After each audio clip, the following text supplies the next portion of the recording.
ఆది పినిశెట్టి కొత్త తమిళ dubbing cinema horror cinema శబ్దం రిలీజ్ అయి నిన్న బుధవారంతో 6 రోజులు కంప్లీట్ అయింది. ఈ 6 రోజుల గ్రాస్ కలెక్షన్స్ చూస్తే అంటే కలెక్షన్స్ లేవు, అంటే తెలుగులో లేవు, తమిళ్లో కూడా లేవు. మొత్తంగా 2 కోట్లు వచ్చింది మనకు తెలుగు రాష్ట్రాల నుంచి. తమిళ్ ఒరిజినల్లో కూడా 2 కోట్లే వచ్చాయి. అలా టోటల్గా 4 కోట్లు వచ్చాయి ఇక్కడ నుంచి.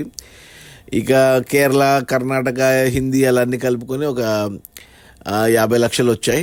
ఇక ఓవర్సీస్ నుంచి తమిళ మార్కెట్ నుంచి 1 కోటి వచ్చింది. అలా 5.5 కోట్లు మాత్రమే వచ్చాయి సినిమాకు 6 రోజుల్లో. ఇక ఈ 5.5 కోట్లలో డిస్ట్రిబ్యూటర్ షేర్ వచ్చేసి 2.5 కోట్లు కూడా 2.5 కోట్లు ఉంది. ఈ సినిమాని డిస్ట్రిబ్యూటర్లకి 12 కోట్లకు అమ్మారు ఈ సినిమాను. అంటే అందులో 10 కోట్లు తమిళ్, 2 కోట్లు తెలుగు. 12 కోట్లకు గాను 2 కోట్లు వెనక్కి వచ్చినట్టు లెక్క ఇప్పటి వరకు 6 రోజుల్లో. ఇంకా 10 కోట్లు రావాలి వెనక్కి హిట్ అవ్వాలంటే. 10 కోట్లు అంటే ఇంకా 20 కోట్లు గ్రాస్ కావాలి. ఎక్కడి నుంచి వస్తాయి? ఇక ఈ రోజుతో 1 వీక్ కంప్లీట్ అవుతుంది. ఇంకో వీకెండ్ ఉంటుంది. సో నాకు తెలిసి ఒక 3 కోట్ల షేర్ వస్తుంది మొత్తంగా 12 కోట్లకు గాను. అంటే 9 కోట్ల నష్టాలతో సినిమా డిజాస్టర్ కమర్షియల్గా.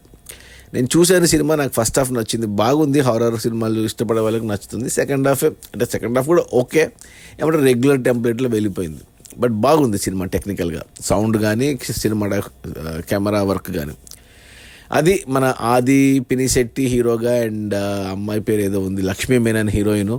ఇంకా మనకు పాత తరం హీరోయిన్లు సిమ్రాన్ ఉంది, లైలా ఉంది, ఇంకా తెలిసిన మొక్కలు ఎవరున్నారబ్బా అంతే. అంటే ఈ డైరెక్టర్ వచ్చేసి ఇంతకుముందు ఆది పినిశెట్టితో వైశాలి అనే సినిమా తీశాడు, హర్రర్ సినిమా. శంకర్ ప్రొడ్యూస్ చేశాడు. ఆ సినిమా బాగానే ఉంటుంది, బాగానే ఆడింది కూడా. అదే కాంబోలో మళ్ళీ వచ్చారు ఎస్ఎస్ తమన్ బ్యాక్గ్రౌండ్ మ్యూజిక్ ఈ సినిమాకు, వైశాలి కానీ దీనికి కానీ. బాగానే బజ్ ఉంది, బాగానే అంచనాలతో వచ్చింది, కానీ కలెక్షన్స్ లేవు. సరే తెలుగులో లేవులే, తమిళ్లో ఉండదని కూడా, తమిళ్లో కూడా లేవు. అంటే తమిళ్లో అందరూ ఇప్పుడు డ్రాగన్ మీద పన్నారు, డ్రాగన్ సినిమాను చూస్తున్నారు తమిళనాడులో, అంటే తెలుగులో కూడా. అది మన ఆది పినిశెట్టికి ఇంకో ఫ్లాపు. శబ్దం 6 రోజుల్లో నిశ్శబ్దంగా 5.5 కోట్లు, ఇంకొక 5.5 కోట్లు, 6 కోట్లు రావచ్చు ఇంక మొత్తంగా అంతే. 5.5 కోట్ల గ్రాసు.